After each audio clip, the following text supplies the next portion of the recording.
Hi everyone, welcome to another episode of Learn with Lily Jack. Today I wanted to go over something really basic, and it's about attached, semi-attached, or loose cushions.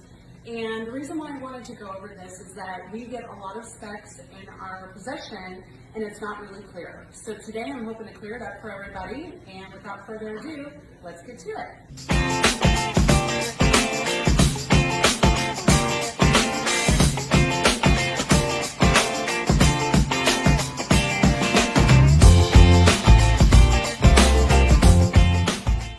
So the first cushion that I wanted to go over is one that has to be loose, reversible, and cannot be attached in any way. And that's the sofa that we're looking at here, and that's because it's a sleeper sofa. And although our standard is to be semi-attached, and we'll show you that in a little bit, this cannot be attached because obviously we want it for ease of the guest to remove the cushions and be able to pull out the sleeper. So I just wanted to show you that on the backs of these cushions, you will have no mechanism to attach it. There's nothing on here. And we want to specify, you want to make sure that your spec does not say semi-attached or attached, because it just won't be able to be possible to be able to easily access those cushions. So the first one is loose, reversible, and not attached at all. So the next one we want to go over is completely at the other opposite end of the spectrum, and this is called an attached cushion. And when you specify attached, you want to make sure you're specifying exactly how you want it attached. When we think of attached, we think of sewn in, and this is a sewn in cushion. You can see the way the cushion is sewn in at the underside. And this is great when you're specifying an ottoman that maybe is in a guest room or in a public area that you want to have a loose cushion, but you don't want it to really be removable. You want it to be attached to the piece. If you think that on a smaller scale, somebody might be lifting it up from the cushion, sewing it in is definitely going to be the way to keep everything together. And it's something that we do use for seat cushions. And we don't really recommend it for back cushions because over time, as clients are sitting in it or pushing their arms on it or, kind of leaning on it, it could over time tear.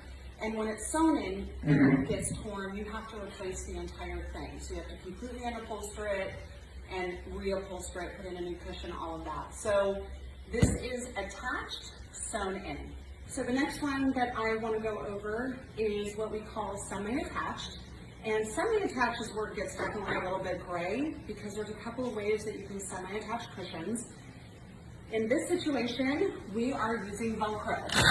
And it is something that we do and do recommend, especially if you think that something over time is going to get a lot of use. If you think that in this case it's a leather, it may stretch over time and it may need to be adjusted or tailored. And if we sew it in, it's like we looked at the previous bench, it's going to be a complete reupholstery. In this case, you can easily remove it, you can unzip the cushion, you can tailor it, you can add more filling to it, you can take off the cover, re-sew it and make it tighter. There's a few different ways to go about it. And it makes it really easy to, again, just place it back on, and the cushion is not going to slide and it's not going to move. And when you go to remove it, you're going to have that noise, but it is really easy to maintain. And it is something that, again, on smaller ottomans or benches, a lot of times we will recommend it because people will be putting their feet on those ottomans, they might be putting luggage or food trays, and it may need to be taken, out and replaced often, and in that case the Velcro makes sense. But if you think they're going to lift up the piece from the cushion, they're not going to be able to do that on a smaller ottoman. So doing the sewing in sometimes makes sense as well, depending on how it's going to be used. So this is semi-attached with Velcro. The last version of this that I wanted to show you is the semi-attached, but this is with D-rings and clips. And this is a Lily Jack standard. It's what we do all the time. If you don't specify, we're going to do it anyway. But it's a way for us to have a loose cushion and to have it reversible. So the cushion is semi-attached, and if you can see here, it's got the D-rings and clips. Excuse the chalk that we have because we haven't detailed the chair out, but at least you can see that there's an elastic clip and a D-ring that goes on the back of the cushion. And we make them very tight so that it doesn't allow the cushion to slip.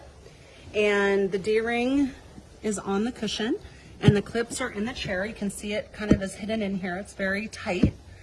And then on the cushion, we have the D-rings. And so when I want to flip the cushion over, I just flip it over and I go ahead and I replace or rehook the D-rings and the clips. And it's a little bit tough because we want to make it tight, but the elastic makes it doable. Okay, so that is the piece that has now been clipped together, and then we will put it back in. So that is semi-attached, D-rings and clips, standard for Lily Jack. It's always good to put it on your spec. This is the way that you're obviously going to get the most use out of your piece. So if something happens to the top of the cushion, you can flip it over. When we do semi-attached reversible seat cushions in leather, we can do that as well. It has leather on both sides, and we just do a breathing panel on the back. So again, hope it was helpful. We'll put the information below. If there's anything else you'd like for us to bring up on any of our future Learn with the Lily Jacks, let us know because we could definitely use the input. Hope you're all staying safe. Take care. See you soon.